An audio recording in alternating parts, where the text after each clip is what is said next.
Ma'am ఇప్పుడు పిల్లలు పెళ్ళికి మేము రెడీగా లేము అని అంటారు. పేరెంట్స్ ఏమో ఫోర్స్ చేస్తూ ఉంటారు. అలాంటప్పుడు ఏం చేయాలి? పిల్లలు రెడీగా లేము అన్నప్పుడు ఫస్ట్ ఆఫ్ ఆల్ రూపా ఆ సంబంధం చేసుకోవటానికి వెళ్ళకపోవటం మంచిది. నెంబర్ 1. వీళ్ళ పేరెంట్స్ సైడ్ నుంచి చూస్తే పిల్లల్ని కూర్చోపెట్టి అసలు రీజన్ ఏంటో తెలుసుకోవడానికి ట్రై చేయాలి. రకరకాల రీజన్స్ రూపా. ఓపెన్గా చెప్తున్నాను, ఒక మగపిల్లలు ఎవరన్నా వాళ్ళు కొన్ని ఇన్సిడెంట్స్ చెప్తున్నాను, వాళ్ళు దే ఫీల్ లైక్ ఒక రకమైన ఇంపార్టెన్సీ ఫీలింగ్స్ కానీ అట్లాంటివి వచ్చినప్పుడు వాళ్ళు పేరెంట్స్కి ఓపెన్గా చెప్పుకోలేనప్పుడు కొందరు బ్యాక్ ఆఫ్ అవుతూ ఉంటారు. అది ఇంకొక అమ్మాయి లైఫ్ పాడు చేయకుండా వీళ్ళు నాకు పెళ్ళికి రెడీగా లేను, I don't want to get married అని చెప్పేసి బ్యాక్ ఆఫ్ అయ్యే వాళ్ళు కొందరు ఉంటారు. వేరెవరినన్నా ఇష్టపడుతుంటే కూడా వాళ్ళ ఇంట్లో చెప్పుకునే టైం రాక లేకపోతే చెప్పుకోలేని సిచ్యువేషన్లోనూ చేస్తూ ఉంటారు. ఇంకొందరు ఏంటంటే లైఫ్ హ్యాపీగా వెళ్ళిపోతుంది, why to take new responsibilities. వాళ్ళ ఫ్రెండ్స్లో ఎవరినో తలకాయ నొప్పులన్నీ చూస్తూ ఉంటారు, అవయ్యో we don't want that thing.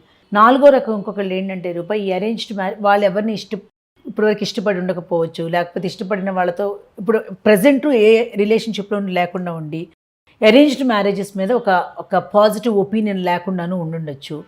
ఇంకా కొందరు ఏంటంటే కెరియర్లో సెటిల్ అవ్వాలి, ఇంకా నేను సెటిల్ కాలేదు అని ఒక ఫీలింగ్లోనూ ఉండొచ్చు. ఇలా మేజర్ రీజన్స్ ఉంటాయి రూపా. సో ఒక కరెక్ట్ ఏజ్ వచ్చిన తర్వాత ఏదో ఇట్లాంటి ఒక రీజన్ ఉంటే తప్ప పిల్లలు నో చెప్పరు.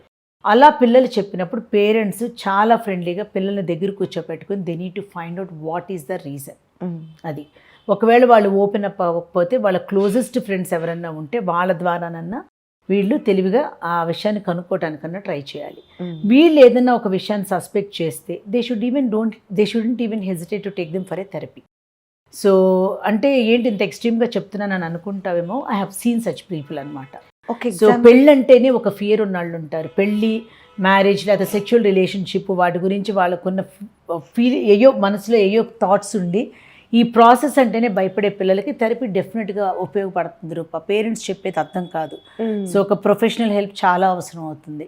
సో ఒక్కొక్క సిచ్యువేషన్ని ఒక్కోలాగా డీల్ చేయగలగాలి. అవన్నీ ఏది చేయాలన్నా పేరెంట్స్కి పిల్లలకి మధ్యలో ఒక మంచి బాండింగ్ క్రియేట్ అవ్వాలి. రైట్.